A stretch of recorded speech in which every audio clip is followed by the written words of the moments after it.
Attorney General's Department withdraws murder case against Pillayan. A rainfall of over 150 millimeters expected in 4 provinces. Vasudeva Nanayakara tests positive for COVID-19. Police operation in the Western Province against COVID law violators. The hunger strike launched due to the Mullaivaikal issue called off by students. Hello there, very good afternoon and welcome to Lunchtime News on TV1. For the news first team, I'm Martin Satyanesan. Let's start off with a look at your lead story for this afternoon. The Attorney General's Department has announced that the case filed against MP Pillayan alias Sivanesature Chandrakanthan over the murder case of Joseph Pararajasingham will be withdrawn. The case was filed against 5 individuals including Sivanesature Chandrakanthan in connection with the murder. When the case was taken up again in the Batticaloa High Court today, the Attorney General's Department had stated that it did not intend to proceed with the case. Accordingly, the decision of the High Court is due to be announced next Wednesday. The case is being heard today.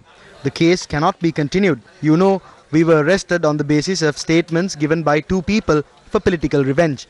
This case was filed in a planned manner. The verdict is due to be announced in the Batticaloa Court next Wednesday following an order issued by the Court of Appeal stating that the case could not be continued.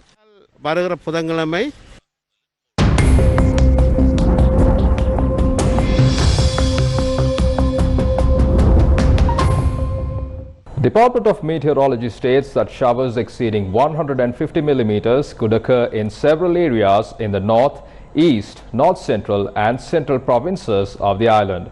Showers exceeding 100 millimeters could occur in other areas. Wind speed in the north, north central provinces and in the Trincomalee district could increase up to 40 to 50 kilometers per hour.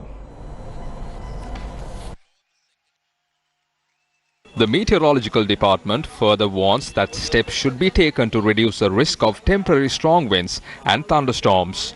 The Meteorological Department said that showers can be expected in many parts of the island due to the turbulent nature of the low atmosphere near Sri Lanka. Meanwhile, Anuradhapura has been experiencing heavy showers today.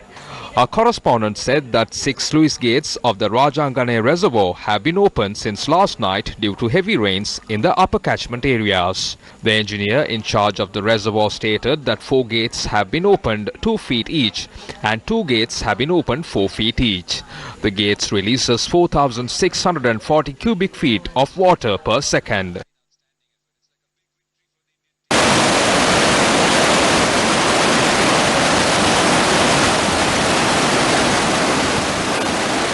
Meanwhile, Polonnaruwa district has been experiencing heavy showers today as well.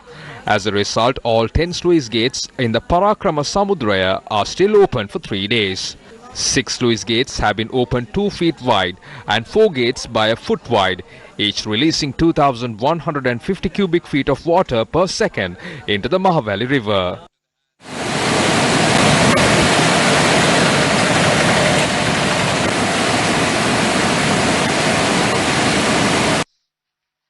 The Irrigation Department urges the public to be vigilant around the Mahavali River.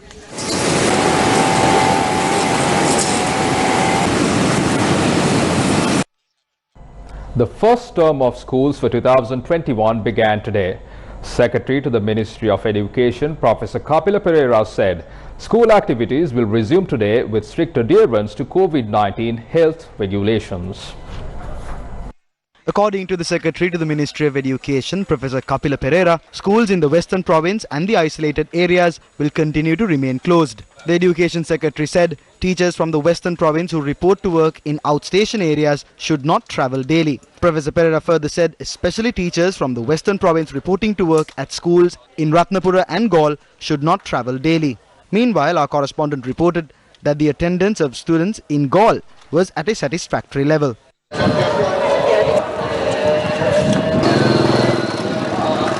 According to our correspondent, attendance of school students in Kurunegala was normal as well.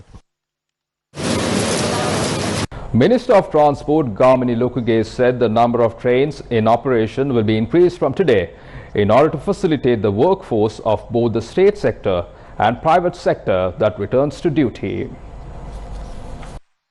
The minister said starting today, long-distance train services will gradually resume operations, adding railway authorities have been instructed in this regard. Meanwhile, the number of interprovincial buses have also been increased by 20% with effect today. The Director General further said that passengers should be transported in a hygienic manner, wearing face masks, and the number of passengers should be limited to the number of seats. Meanwhile, the Lanka Private Bus Owners Association stated that 40% of the private buses in the Western Province are still not in operation.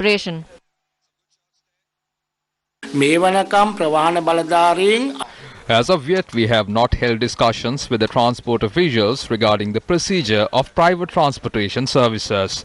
The bus transportation industry has faced several crises. The risk of COVID-19 is continuing to rise.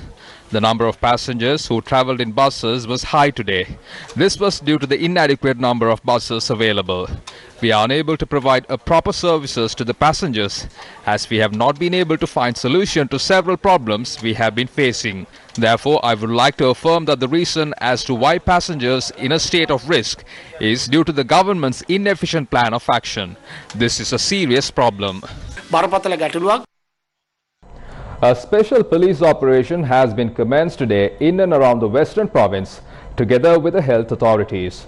According to police media spokesperson DIG Ajit Rohana, the operation will focus on whether action is being taken regarding the gazette notification issued on October 15, 2020. The operation will be focused on those who do not wear protective face masks. Besides this, rapid antigen tests and PCR tests will be carried out around fish and vegetable cutting boards and economic centers in the Western Province constantly. 24 COVID-19 cases have been identified upon conducting rapid antigen and PCR tests on 2,200 people who have not worn face masks. Results of 700 more tests is yet to arrive. It is essential that those who manage institutions, owners and supervisors incorporate these systems.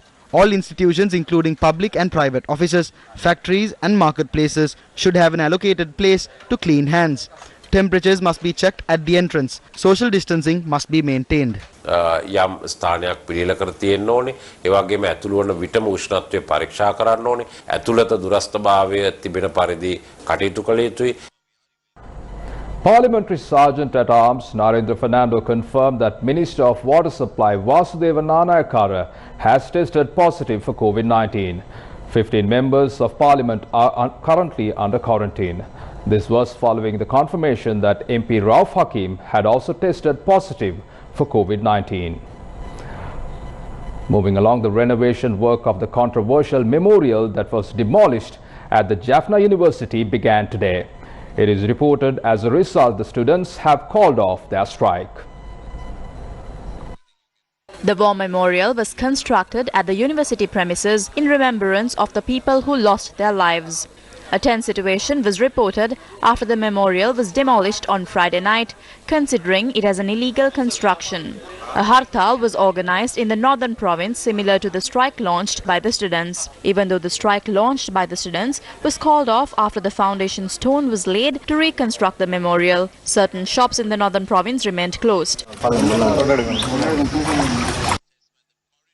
There are some views expressed in the political sphere regarding the investigations into the April 21st attack.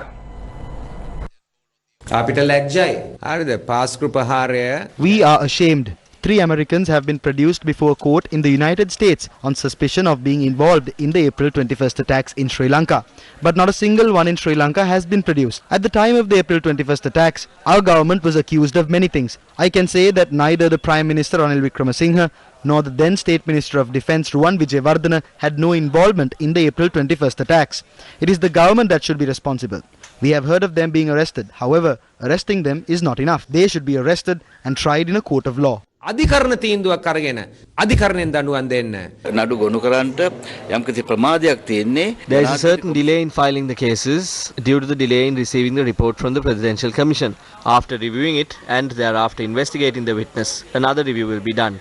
The Attorney General has already appointed an experienced panel of judges consisting of 12 to file a case against them. Without hiding any of those details, we can provide them to the courts in the United States because there were Americans also who died from this attack. Views regarding MP Harin Fernando were expressed in the political arena. අපේ රටේ ජනාධිපතිවරයා ගෝඨාභය රාජපක්ෂ මහත්මයා අම්පාරේ ප්‍රකාශයක් කරනවා. The President of Sri Lanka, Gotabaya Rajapaksa, has made certain remarks in Ampara that was based on a statement made by MP Harin Fernando. Prabhakaran is a follower of fascism and is not accepted by us. On the other hand, Harin Fernando is not such a person. He is a member of parliament, a former minister and a person who expresses his views in the democratic sphere of the country. Within a democracy, an individual expresses his views on behalf of his or her party. However, if these views are considered unreasonable by the government, they have the authority to express views against them, as this is a democratic country. If the president of our country has responded to such a statement with a threat, then he is unfit to be the president of this country. තර්ජනාත්මක විදියට උත්තරයක් දෙනවා නම් ඒක ජනාධිපතිවරයාට ගැළපෙන්නේ නැහැ කියන එක තමයි අපේ අදහස. The leader of the Jatika Jana Balawegaya, Anurakumara Dissanayake, says the politicians are not loyal to the people as much as they are to their close associates. He made these remarks during an event held in Gampaha. Any country in the world can be developed. The economic principle of this country is debatable. However, the most important requirement for the revival of this country is loyalty. Not many politicians have this. In bringing the expatriates, they are loyal to avant-garde. They are not loyal to the people. They are loyal to their black market businesses. Unity is required to revive this country. This cannot be fixed by one individual. Sacrifices need to be made. Instead of sacrifices, what are the rulers doing? They earn illegally. They have allowed even their henchmen to earn as much as they want. They ask about their commissions even before a project is commenced. As a result, there are three main objectives to revive our country: loyalty, unity and sacrifice. Thereafter, we need to revive our country based on a new economic plan by effectively using the resources of the country, the location and the manner of the human resource in the country. ස්වභාවය ඉතා හොඳින් කළමනාකරණය කරපු නව ආර්ථික සලස්මකට අපේ රට පරිවර්තනය කරන්න ඕන. දැන් අපි පටන් ගන්න ඕන. A suspect has opened fire at a privately owned car sale on the Kalmune Road in Ampara. The suspect who arrived at this location last night has shot at the vehicles.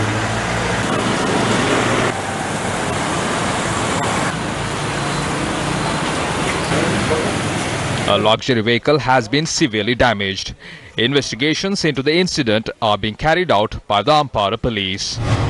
Meanwhile, a motorcycle and a small lorry collided on the road opposite the Aliagoda Central College. The motorcyclist who was injured in the accident was admitted to hospital.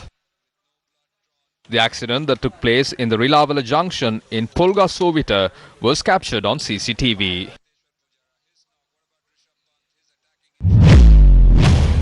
News First. The truth as it is. This edition of Lunchtime News on TV1. You have yourself a wonderful